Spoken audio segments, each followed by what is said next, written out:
संयुक्त महाराष्ट्राच्या निर्मितीत काही महत्त्वाच्या नेत्यांचा सहभाग होता, त्यात एस.एम. जोशी यांचे नाव आवर्जून घेतले जाते.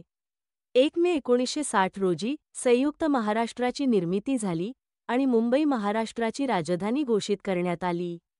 परंतु यासाठी मराठी जनतेने उभारलेला रक्तरंजित लढा मराठी माणूस विसरू शकणार नाही. संयुक्त महाराष्ट्र समितीचे सरचिटणीस या नात्याने एस.एम. जोशी यांनी लढ्याचे प्रभावी नेतृत्व केले आणि केंद्रीय नेत्यांना संयुक्त महाराष्ट्राची मागणी मान्य करण्यास भाग पाडले. 1975 ते 1977 या काळात देशाला आणीबाणीच्या अभूतपूर्व परिस्थितीला सामोरे जावे लागले. आणीबाणी उठल्यानंतर विरोधी पक्षांनी जनता दलाची स्थापना करून देशात लोकशाहीची पुनर्स्थापना करण्याचा कौतुकास्पद प्रयोग केला. जनता दलाच्या निर्मितीत जयप्रकाश नारायण यांचे निकटचे सहकारी या नात्याने एस.एम. जोशी यांनी मोलाची कामगिरी बजावली. स्वातंत्र्योत्तर काळातील महाराष्ट्राच्या राजकीय जडणघडणीत एस.एम. यांना फार मोठे स्थान आहे. विचारांनी एस.एम. हे कट्टर समाजवादी होते. समाजवादात त्यांना मानवी मूल्यांचा सूर गवसला. गांधीजींची नैतिक मूल्ये त्यांना तितकीच आकर्षित करीत होती. गांधीजींनी साधनांच्या शुद्धतेवर आग्रह धरल्यामुळे सत्य, अहिंसा आणि सत्याग्रह यावर त्यांनी भर दिला.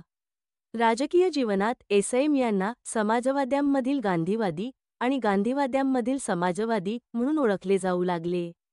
ते केवळ कट्टर समाजवादीच नव्हते, तर एक पारदर्शी, प्रामाणिक आणि सचोटीचे राजकीय नेते आणि राष्ट्रवादी होते.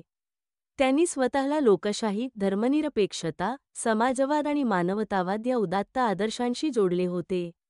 लोकशाही मार्गाने राजकीय सत्ता सर्वसामान्य जनतेकडे जावी या विचारांचे ते होते. एस.एम. यांचे संपूर्ण नाव श्रीधर महादेव जोशी. श्रीधरचा जन्म 12 नोव्हेंबर 1904 रोजी पुणे जिल्ह्यातील जुन्नर येथे झाला. जोशी घराणे मूळचे रत्नागिरी जिल्ह्यातील गोळप या लहानशा गावचे. घरची गरिबी, त्यात श्रीधरच्या लहानपणीच वडिलांचा मृत्यू झाला. श्रीधरने पुण्यात येऊन स्वबळावर आपले शिक्षण पूर्ण केले. श्रीधरने पुण्याच्या न्यू इंग्लिश स्कूलमधून मॅट्रिक केल्यानंतर बी.ए.पर्यंतचे महाविद्यालयीन शिक्षण फर्ग्युसन कॉलेजमधून पूर्ण केले. शालेय आणि महाविद्यालयीन शिक्षण घेत असतानाच श्रीधर देशप्रेमाने प्रेरित झाला. लोकमान्य टिळक आणि महात्मा गांधी यांच्या प्रेरणेने स्वतःला देशसेवेसाठी वाहून घेण्याचा निर्णय श्रीधरने घेतला. 1928 मध्ये पदवी परीक्षा पास झाल्यानंतर श्रीधर पूर्णवेळ स्वातंत्र्याच्या लढ्यात उतरला. शालेय जीवनातच एस.एम. यांना ना. ग. गोरे, र. के. खाडिलकर यांच्यासारखे समविचारी आणि जिवलग मित्र मिळाले. सर्वांनी मिळून युथ लीग नावाची संघटना स्थापन करून देशकार्याला प्रारंभ केला. या काळात केलेला पर्वती सत्याग्रह एस.एम. यांना खूप अनुभव देऊन गेला. त्यानंतर एस.एम. आणि त्यांच्या सहकाऱ्यांनी गांधीजींनी पुकारलेल्या असहकार चळवळीत उडी घेतली. स्वातंत्र्यलढ्यात एस.एम. यांना ठाणे येथे 6 महिन्याची, येरवडा येथे 2 वर्षाची, नाशिक येथे 1 वर्षांची, साबरमती येथे 2 वर्षांची आणि पुन्हा नाशिक येथे 1 वर्षाची अशा अनेक तुरुंगवासाच्या शिक्षा झाल्या. या काळात एस.एम. आणि त्यांच्या सहकाऱ्यांची मार्क्सवादाशी ओळख झाली. मार्क्सची ध्येय आणि गांधीजींचे साधन शुद्धतेचे विचार यांचा एकत्रित विचार करून काँग्रेसमधील काही नेत्यांनी काँग्रेसमध्ये समाजवादी काँग्रेस पक्षाची स्थापना केली. एस.एम. समाजवादी गटात सामील झाले. 1942च्या चले जाओ लढ्यात ते भूमिगत झाले. इमाम अली या मुसलमान नावाने त्यांनी देशकार्य चालू ठेवले. 13 महिन्याच्या भूमिगत कार्यानंतर त्यांना मुंबईत अटक झाली आणि 2 वर्षांची शिक्षा ठोठावण्यात आली. नाशिक, साबरमती आणि येरवडा अशा 3 तुरुंगात त्यांनी ही 2 वर्षे काढली. स्वातंत्र्योत्तर काळात समाजवादी गट काँग्रेसमधून बाहेर पडला आणि स्वतंत्र समाजवादी पक्षाची स्थापना केली. एस.एम. समाजवादी पक्षात सामील झाले. 1952च्या सार्वत्रिक निवडणुकीत एस.एम. यांचा पराभव झाला, तरी 1953च्या पोटनिवडणुकीत ते मुंबई राज्याच्या विधानसभेवर निवडून आले. त्यानंतर 1957च्या निवडणुकीतही ते विधानसभेवर पुन्हा निवडून आले. 1953 ते 1962 या काळात एस.एम. यांनी एक सक्षम विरोधी पक्षनेता म्हणून नाव कमावले. 1967 मध्ये एस.एम. यांनी लोकसभा निवडणूक लढवली आणि ते लोकसभेवरही निवडून आले. 1967 ते 1972 या काळात त्यांनी लोकसभा सदस्य म्हणून काम केले. 1 मे 1960 रोजी संयुक्त महाराष्ट्राची निर्मिती झाली आणि मुंबई महाराष्ट्राची राजधानी घोषित करण्यात आली. परंतु यासाठी महाराष्ट्राला फार मोठा संघर्ष करावा लागला. संयुक्त महाराष्ट्र समितीचे सरचिटणीस या नात्याने एसएम यांनी लढ्याचे प्रभावी नेतृत्व केले. संयुक्त महाराष्ट्र घडवण्यासाठी झालेल्या संघर्षाचे नेतृत्व करणे हा एसएम यांच्या राजकीय कारकिर्दीचा सर्वोच्च बिंदू असे म्हणता येईल.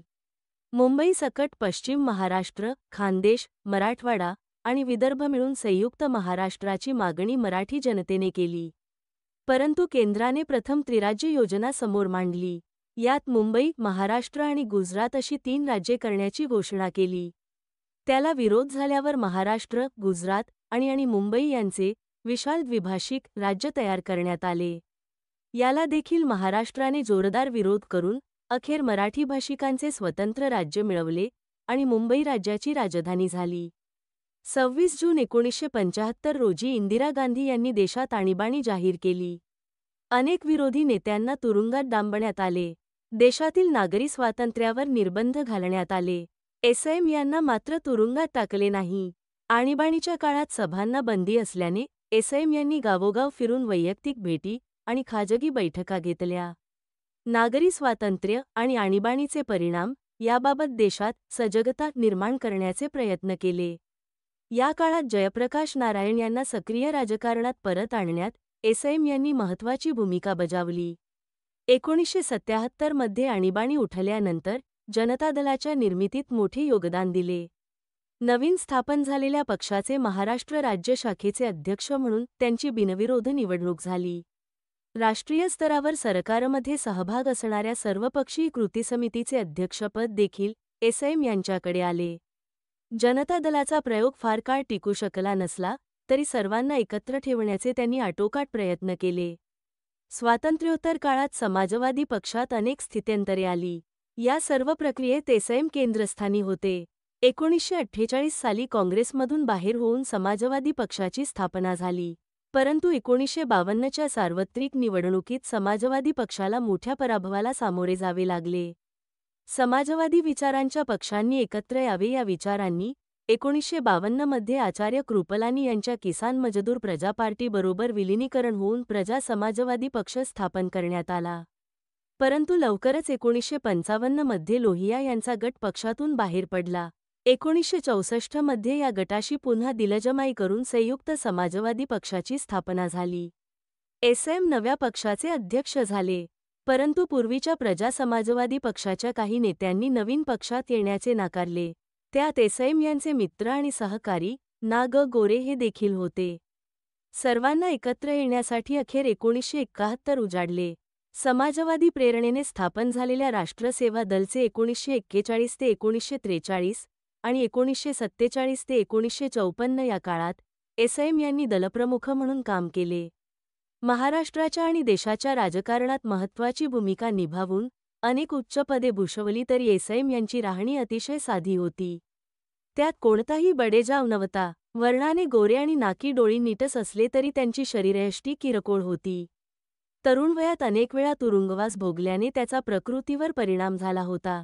दैनंदिन व्यवहार असो अथवा सार्वजनिक कार्यक्रम असो, खादीचा धुतलेला पायजमा, नेहरू शर्ट आणि काळा कोट असा त्यांचा पोशाख असे.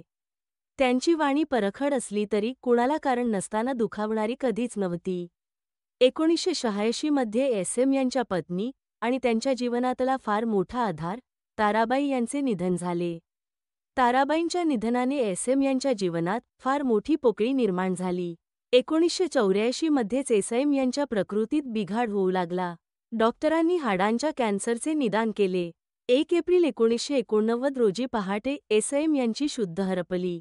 संध्याकाळी 5:30 वाजता एसएम यांची प्राणज्योत मालवली. एक स्वातंत्र्य सेनानी, एक समाजवादी नेता, एक संवेदनशील माणूस हरपला.